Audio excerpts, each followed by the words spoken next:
The phrase, "I just want to see more ownership from you," heard once, is pretty normal feedback. But when you look for clarity and you don't get it and you keep hearing that same feedback over and over again, that's probably cause for concern. So here's a thing called strategic ambiguity. And when things become a lot more vague and repetitive, it might be time to start looking for your next move. So first things first, ambiguity fosters deniability. That's kind of what I already touched on.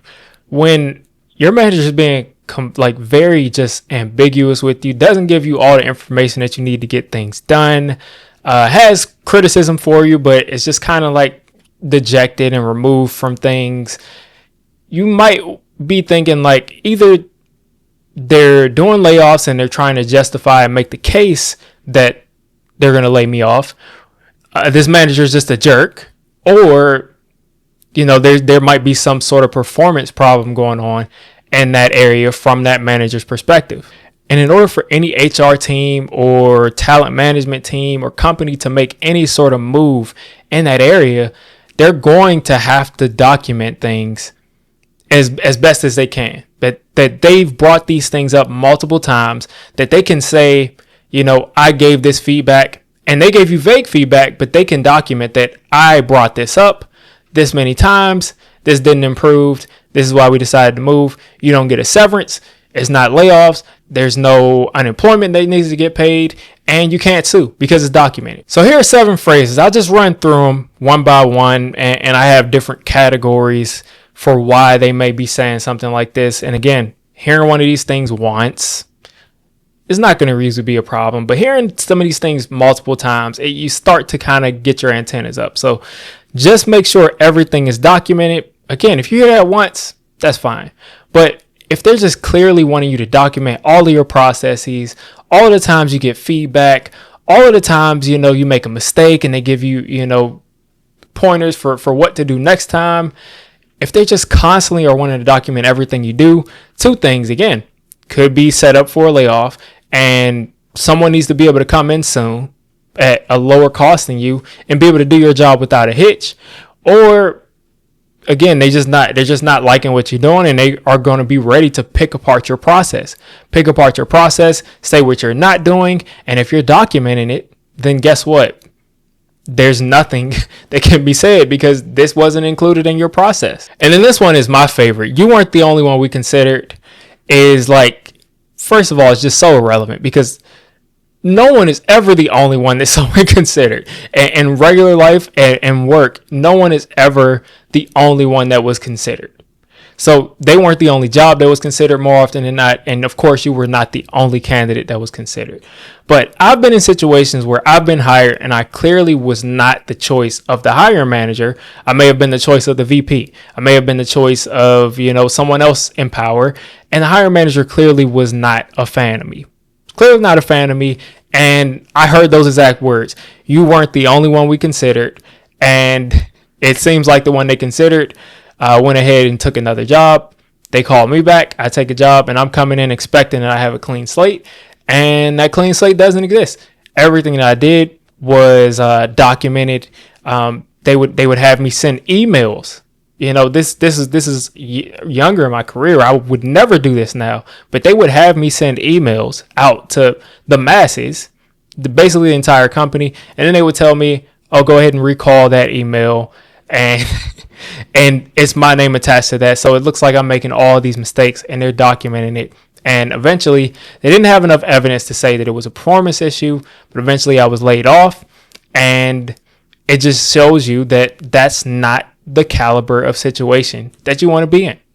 So if you're hearing you weren't the only one that was considered, that is a dead giveaway that you probably have to kick it into overdrive to try to find something else because you may not be wanted there. Next one, that's not really a team player attitude. I mean, this is just the whole team player thing is just something interesting in general. But when you are expected to do things that, may not be morally to your standards or just may not be something that you feel is part of your job description, and it's been insisted that you do this, and this isn't something that you have to do.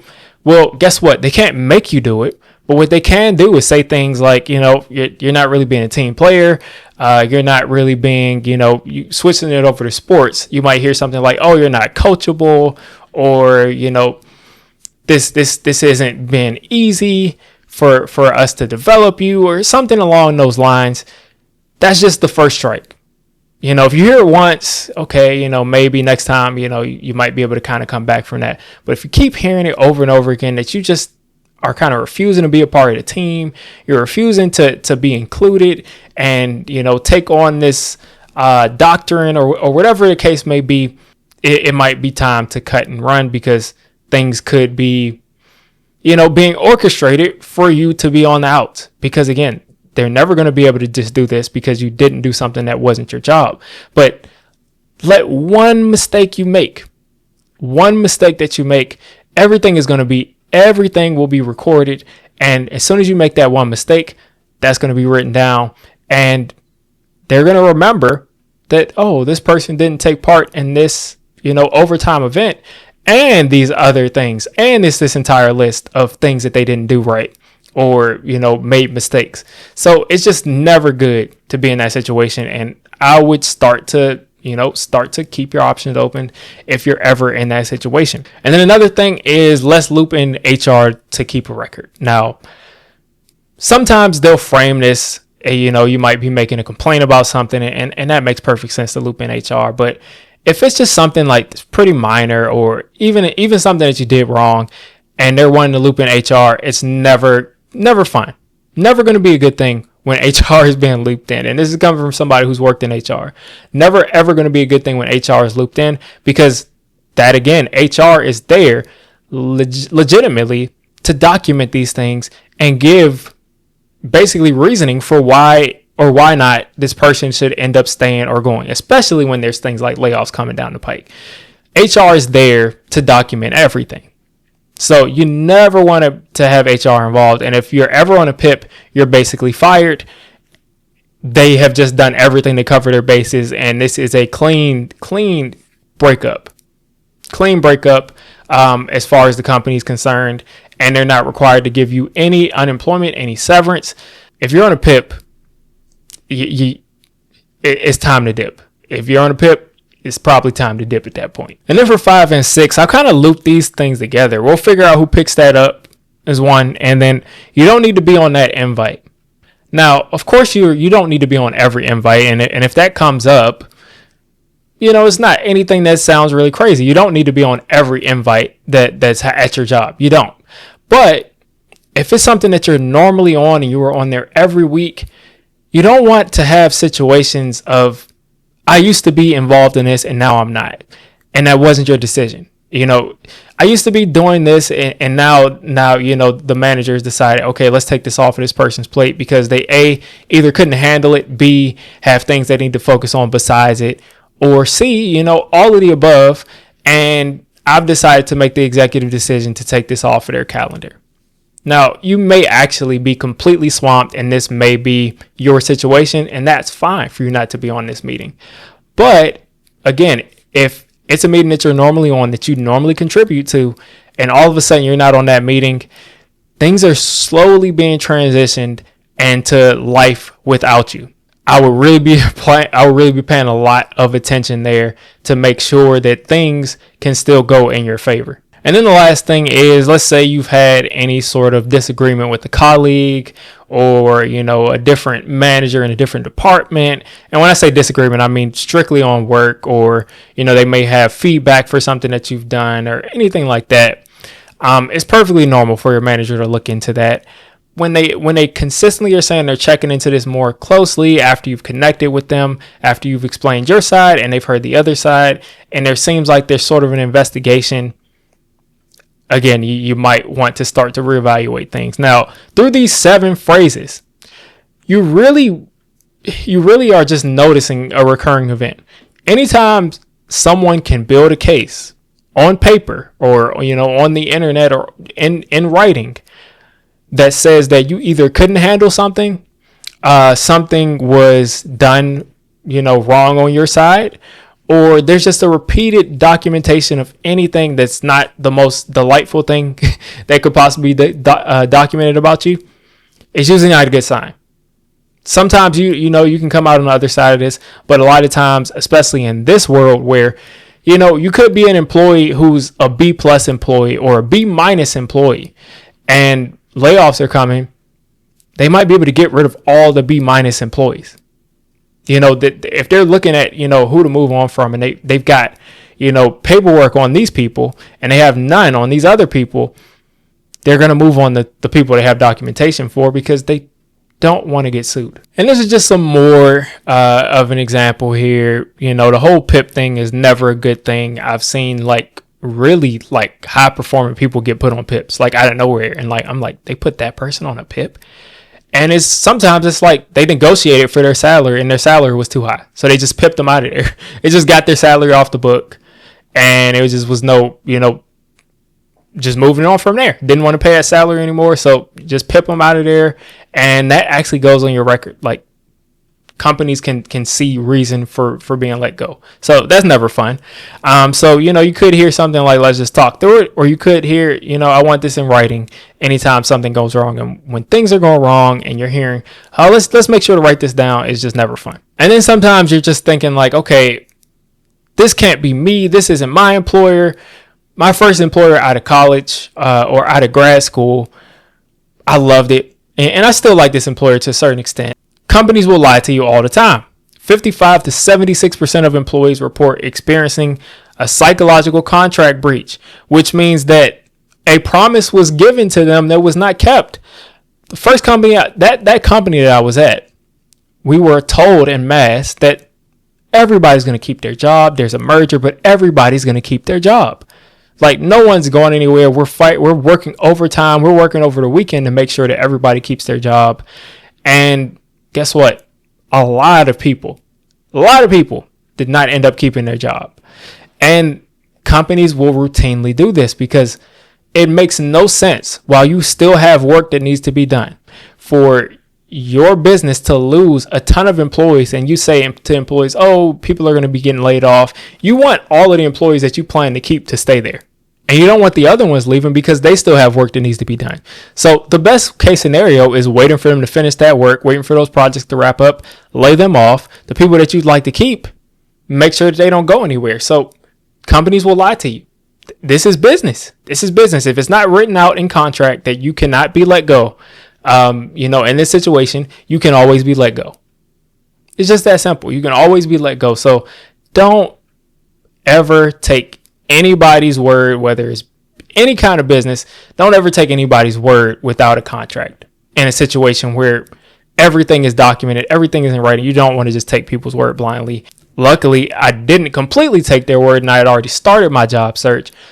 At the same time, I did feel some pain from, an employer that I liked, an employer that I wanted to grow with, and, being told that there's no way that, my job will be discontinued, and, poof, everything goes away. You got mass layoffs. And mind you, this was from 2002.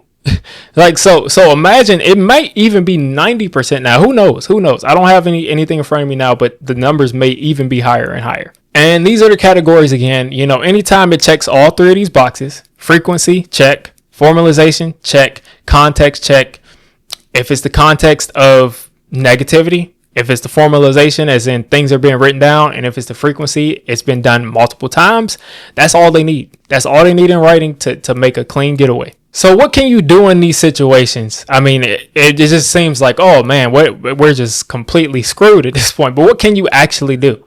So first thing you want to do is document things well, and document them on your end, not on company servers, on your end. So document things as best you can. Document what you've done well, what you've done wrong, and what was done wrong. And you should have the entire story documented on your end. So that's the first thing. Exact wording. If you're in a state, listen, if you're in a state where it's legal, do your research. If you need to, reach out to a workplace lawyer. If you're in that sort of a situation where things are legal, and this is above board because in many states this is illegal, sometimes you can legally record your conversations. make sure it is legal where you are. Don't do anything illegal. So, but I say this to say, make sure that things are being recorded on your end as best as possible. So if they say this was told to this person on this date, this was told to this person on this date, you can say, I have documentation here that says that this wasn't told to me this way. And also document what was done after that. What was done on both ends? What did you do differently? What did your manager do differently after these things got documented? Job analysis. My favorite of all time, my favorite thing to do at a job is to make the job your own. So look at the things that you know in your job that you love to do, or things that could be done at your job that you love to do, and focus on those things. Like put all of your energy in those things. Like, let's say, you're a janitor and you're a great singer. I mean, maybe you sing while you're cleaning things up, and people, love that you sing, or, something that you're gifted at can be integrated into every single job. Something you're gifted at can definitely be integrated in every single job. So take a look at what you're good at, what you're gifted at, and just focus full stop on that. Because if you're able to do that and you're providing value at things that no one else can do, or very few others can do, you're going to do well there. You're going to do well there, and you're not even going to have to worry about these conversations. And if you do, check that off, go to your next situation, to somewhere that's going to appreciate you. So I actually had a situation here where I was in charge of getting people to keep their jobs. A company had a certain amount of jobs open in one department and another department was closing, and I had to find new jobs for these people based on their interests, based on their history, based on what they want to do going forward. And that's pretty much what job analysis looks like, because maybe, news is coming down the pike that your position is getting eliminated, but you've been video editing for the last 2 years for your team. And they say, okay, why don't we just move this person over into, the video editing team, the content team? There's a lot of things that can be done where you've shown value that may protect you going forward in the worst case scenario. And I already covered job crafting pretty prematurely there. I kind of did things backward for job crafting and job analysis. So let's move forward. So these are sort of the things that you can work on. This is what you can control. Of course, if all else fails, mass apply. Mass apply. Go look for your new gig. Go and make connections with people and try to get into your next safe career. Really, what you can do is document it, make the job your own, and really just try to display all of the talent that you have that could make you as inexpendable as possible.